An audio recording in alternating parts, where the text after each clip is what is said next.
اهلا وسهلا بيكم. عاملين ايه؟ يا رب كلكم تكونوا بخير.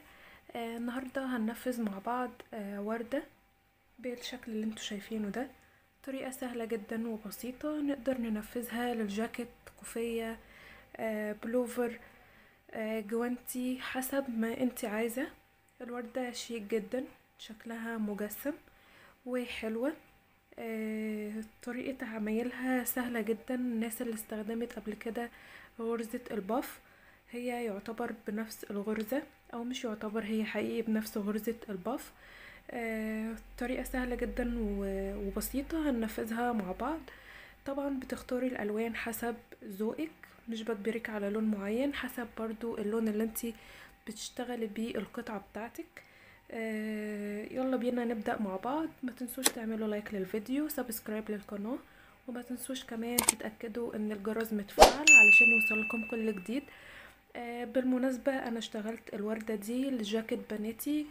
هتلاقوا الطريقة بتاعته تحت في صندوق الوصف لو حابين ترجعوا لها تشوفوا طريقة الجاكيت كانت عاملة ازاي. يا رب الطريقة تكون سهلة وبسيطة. يلا نبدأ الفيديو مع بعض. حاجة هشتغل بإبرة مقاس رقم 3، دي أول حاجة. تاني حاجة هشتغل، بدايتي هتكون سلسلة، هرتفع سلسلة. طبعا الوردة تقدري تتحكمي انت في الألوان، تشوفي المناسب ليكي حسب الشغل اللي انت بتشتغليه. هرتفع 1 2 3 4، تمام. وهوصل عند اول سلسلة هشتغل فيها غرزة منزلقة،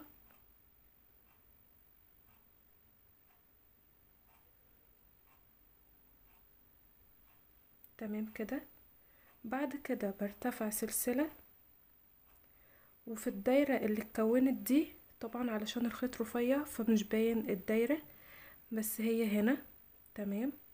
هعمل 12 غرزة حشو. دي الغرزة الأولى، تقدري تعلميها علشان تبقي عارفة ان دي الغرزة الأولى اللي هتقفلي فيها الشغل بتاعك. دي كده أول غرزة علمناها.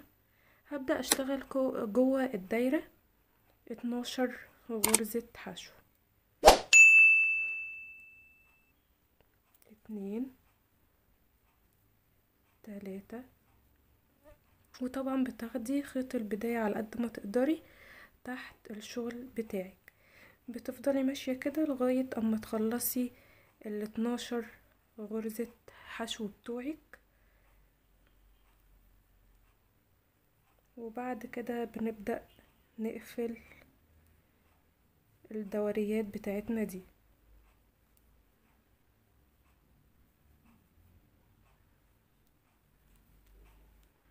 هكمل 12 وهرجع لكم تاني.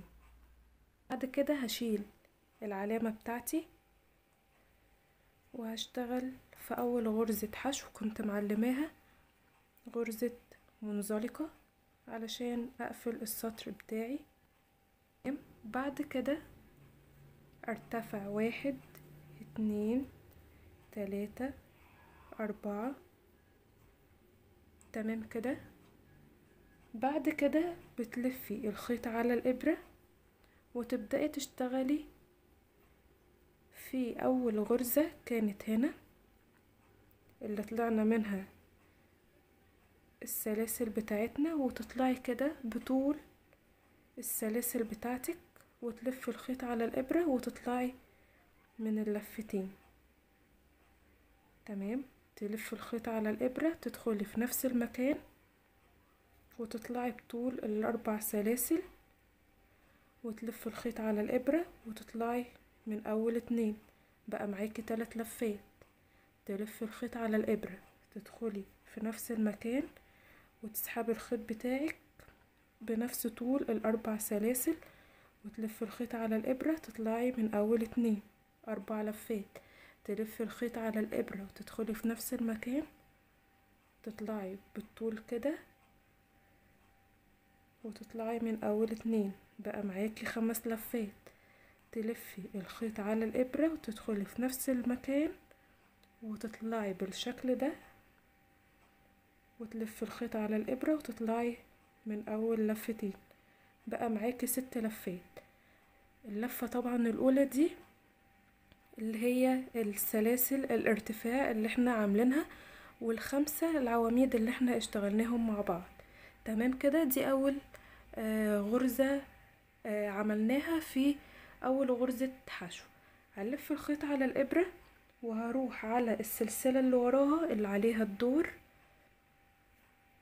وهكرر نفس الحكاية، اطلع من اول لفتين. نعيدها تاني، نطلع من اول لفتين، الف الخيط على الابرة وادخل في نفس المكان واطلع من اول لفتين.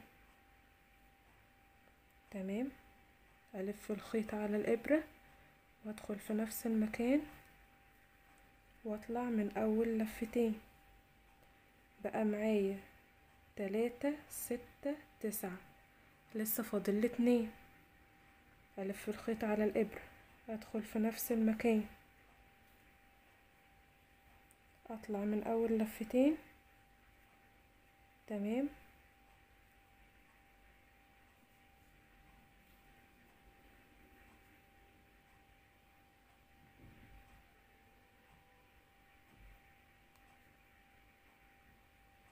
ادي 3 6 9 10 11. هتلف الخيط على الابرة، اطلع من ال11 لفة كلهم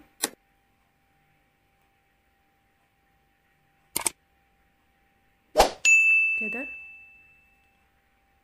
واقفل بسلسلة واطلع 1 2 3 4، واروح على الغرزة اللي عليها الدور وهشتغل فيها منزلقة. وكده عملت اول بتلة او اول فرع وردة معايا بالشكل ده. تمام، هنعمل 6 وحدات بالطريقة دي. نفس المكان اللي عملت فيه المنزلقة ده هرتفع فيه 4 سلاسل، 1 2 3 4، وهكرر نفس الكلام اللي عملته الناحية التانية. هنا في نفس الغرزة هشتغل فيها 5 عواميد بلفة، والغرزة اللي وراها 5 كمان، يبقى معايا 11 لفة على الابرة. الف الخيط على الابرة واطلع من ال11 كلهم ارتفع سلسلة واعمل 4 سلاسل ارتفاع، واقفل البتلة بتاعتي بمنزلقة. اكمل الوردة بتاعتي بنفس الطريقة وارجع لكم تاني كده. كده عملت ال6 بتلات للوردة بتاعتي بالشكل ده كده زي ما انتوا شايفين. بقى شكلها جاهز معايا. طبعا اتبقى معايا اخر غرزة خالص اللي هي كانت رقم 12. دي اشتغلت فيها غرزة منزلقة علشان اقفل ب4 سلاسل بتوعي. بعد كده هرتفع سلسلة وهقص الخيط بتاعي. تمام كده، واقص الخيط بتاعي واطلع بالخيط ده وابدأ اشتغل الجزئية التانية من الوردة بتاعتي. قصيت الخيط هطلع بيه كده من الابرة بتاعتي وابدأ اشده كده. بقيت الوردة جاهزة معايا. المفروض الخطوة التانية اللي هعملها ان انا هعمل حاجة في النص هنا اللي هي قلب الوردة علشان تداري الفتحة دي وتدي شكل. طبعا الاحسن ان انت تعمليها بلون مختلف، حابة تعمليها بنفس اللون مفيش مشكلة. الوردة دي طالعة موضة، بتليق ان انت تحطيها على بلوفر بناتي او جاكيت او جوانتي او شال او كوفية حسب اللي انت بتشتغلي له. الخطوة التانية هنبدأ نشتغل قلب الوردة. انا هشتغل بلون تاني. طبعا الوردات دي انا عاملاها للجاكيت، هتلاقوا اللينك بتاعه في صندوق الوصف تحت، تقدروا تشوفوا الطريقة بتاعتكم. وطبعا لو عجبكم تقولوا لي رأيكم في الكومنتات، والشغل اللي هتنفذوه زي بالظبط ابعتوه على صفحة الفيسبوك. عملنا عقدة بداية، هبدأ ارتفع 1 2 3 4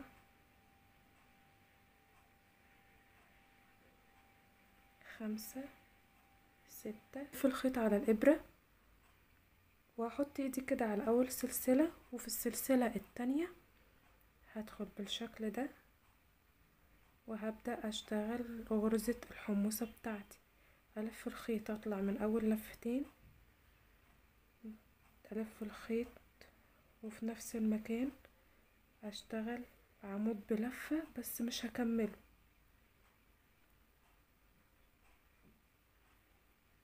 كده.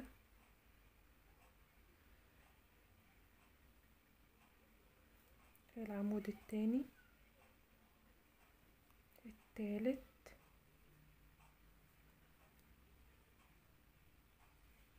الرابع،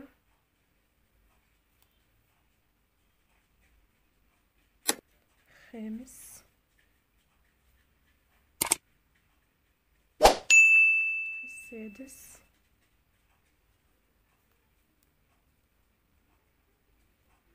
السابع،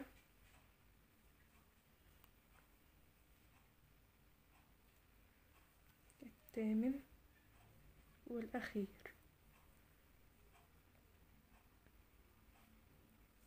كده معايا 9 لفات على الإبرة. ألف الخيط واطلع من ال9 لفات كلهم واقفل بسلسلة كده وارتفع 2 سلسلة واقص الخيط بتاعي، بس هسيب منه حتة او مسافة كده مساوية للناحية التانية علشان دي اللي هقفل بيها، وهثبتها برضو في الوردة بتاعتي وهثبتها في قطعة الشغل اللي انا شغالة بيه. ابدأ اقلب الحموصة بتاعتي كده واجيب طبعا الوردة بتاعتي وهبدأ اشبكها من الناحيتين بتوع من هنا ومن هنا مثلا. يعني تظبطي الوردية، تشوفي مثلا تبدأي تلقوا فيها من هنا ومن هنا علشان يبدأ يثبت الشغل بتاعك. بس طبعا اول حاجة بتعمليها تنضفي الخيوط دي. انا هنضفها وارجع لكم تاني. نضفت الظهر بتاع الوردة بتاعي بالشكل ده، وده الوش بتاعها بقى جاهز معايا. الخطوة التانية هبدأ ادخل بالابرة كده واجيب الطرف ده، ابدأ اسحبه. نفس الحكاية الناحية التانية المقابلة، بدخل كده بالابرة بتاعتي وبسحب كمان الطرف ده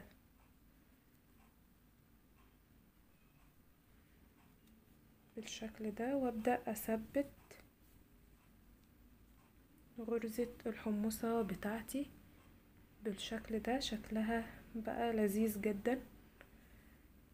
عشان تتأكدي بقى انها ثابتة تبدأي تقفليها كده علشان تضمني ان شغلك يكون مظبوط ومفيش حاجة تفك فيما بعد. تمام كده. كده بقت جاهزة معايا. طبعا انا هسيب الخيط ده علشان لما اجي احط الورد على الجاكيت او على الكوفية او اي حاجة انا شغالة بيها اقدر اثبتها من الناحيتين دول بالشكل ده. زي ما انتم شايفين كده انا خلصت الوردة بتاعتي وثبت كمان الجزئية اللي اشتغلناها مع بعض.